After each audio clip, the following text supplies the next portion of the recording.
शिक्षणासोबतच तुम्हाला जीवन जगत असताना माझ्या मुलींना, माझ्या बाळांना काही अत्यावश्यक गोष्टी आहेत त्या मी तुम्हाला सांगणार. तर सगळ्यांनी एकदम व्यवस्थित ऐकायचं, विशेषतः मुलांनी ही ऐकणं गरजेचं आहे. खरं तर काल 5 जानेवारी 2026 हा दिवशी रात्रभर झोप न लागणारी मी एक आई आहे, एक शिक्षक आहे. माझ्याच मुलीच्या वर्गात, माझ्याच मुलीच्या हॉस्टेलमध्ये शिकत असताना एकदम प्रामाणिक आणि अतिशय प्रामाणिकपणे कष्ट करून लातूर येथील जवाहरलाल नवोदय विद्यालयात नंबर लागले. आमच्या टाका या गावची मुलगी गळफास घेऊन मी मृत्युमुखी पडली, मेली. तिचं काही समस्याच उलगडण्यासारखी नाही आहे. त्याच्यासाठी आज मी तुम्हाला एक कॉमन सेन्सच्या गोष्टी सांगते. तुम्ही आसपास तुमच्या समाजामध्ये, शाळेमध्ये, शेजारी पाजारी, नातेवाईकात संपर्क करत असता, ज्यावेळेस तुम्ही असता त्यांच्याबरोबर, तुम्हाला कॉमन सेन्सच्या गोष्टी कळायला पाहिजे. तुम्हाला पनिशमेंट करायची आहे. मी एक टीचर म्हणून फक्त पनिशमेंट कुठे करू शकते? हात कर. ओके, मी जर असं करत असेल, मॅडम सर कोणी असेल, नो. शेजारी पाजारी कुणी असतील, no no no. Don't touch, don't touch. तुम्हाला व्यभिचार वाटेल अशा ठिकाणी कुणीही नो.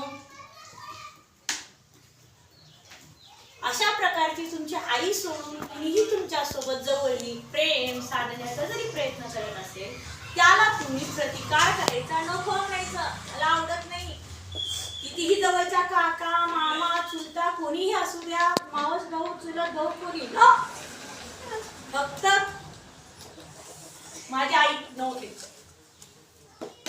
बाळ पिल्लू, नो. मी कुणाचं बाळ नाही, मी कुणाचं पिल्लू नाही, मी कुणाचं कोणी नाही. मी एक स्वतंत्र आहे, मी जगू शकते, मी प्रतिकार करू शकते.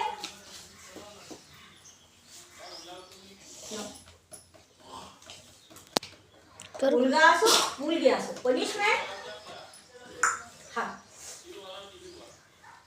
जवळीकता साधण्याचा कोणी प्रयत्न केला, जवळ येण्याचा कोणी प्रयत्न केला, लगेच ताबडतोब तुमच्या आईशी संपर्क साधायचा, आईला सांगायचं मला नको वाटतं, कधी कुणी, आणि स्वतःहून प्रतिकार करायचा, बोलायचं. कुणी तुम्हाला आता तुमचं ठीक आहे, आपण गावात आहोत, गावातलं वातावरण व्यवस्थित आहे, पण तुम्ही कधी कुठं शिकायला जाल, हे करायला जाल, तर बोलणं हा तुमचा सगळ्यात मोठा अधिकार आहे. आणि आता ग्रामीण भाग, शहरी भाग असं काय राहिलंच नाही. हव्यास नजरेनं बघणारे लोकांची संख्या खूप अशी वाढत आहे. त्यामुळे तुम्ही सेफ राहणं आणि तुम्ही सुदृढ राहणं हे माझ्यासाठी अत्यावश्यक आहे. कारण की माझा विकास, माझ्या गावाचा आणि माझ्या देशाचा विकास हा तुमच्यावर आहे. येते लक्षात? तुम्ही स्वतःहून प्रतिकार करायला शिकायचा. कोण म्हटलं? आमच्या पाटील मॅडम म्हटल्या म्हणायचं, नो. सगळ्यांना लक्षात आलं? जवळीकता कोणाशीच नो. गळा भेट घेऊन आलिंगन देते, आमची भारतीय संस्कृती नको म्हणते का? हो, आपली आहे का संस्कृती? कोण किस घेऊन गळा भेट देतं का? नाही. आमची भारतीय संस्कृती खूप चांगली संस्कृती आहे. आपल्या पूर्वजांनी खूप अशा चांगल्या प्रथा आपल्या सिक्युरिटीसाठी धरलेल्या आहेत.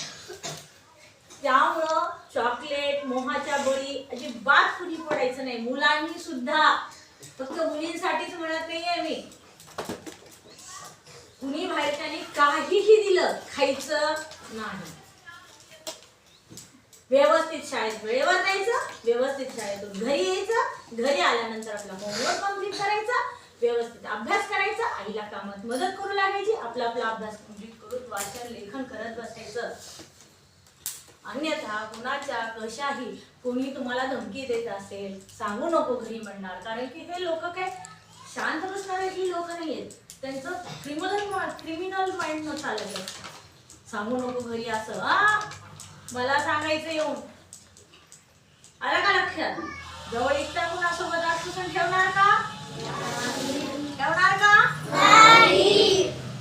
कुणालाही आपल्या वैयक्तिक शरीराला, अंगाला स्पर्श करू द्यायचा नाही. आलं सगळ्यांना लक्षात? माझी सगळी गुड बॉय आहेत ना, गुड गर्ल आहात. सगळ्या गोष्टी लक्षात येतात. तुम्ही काय बंद. आलं लक्षात?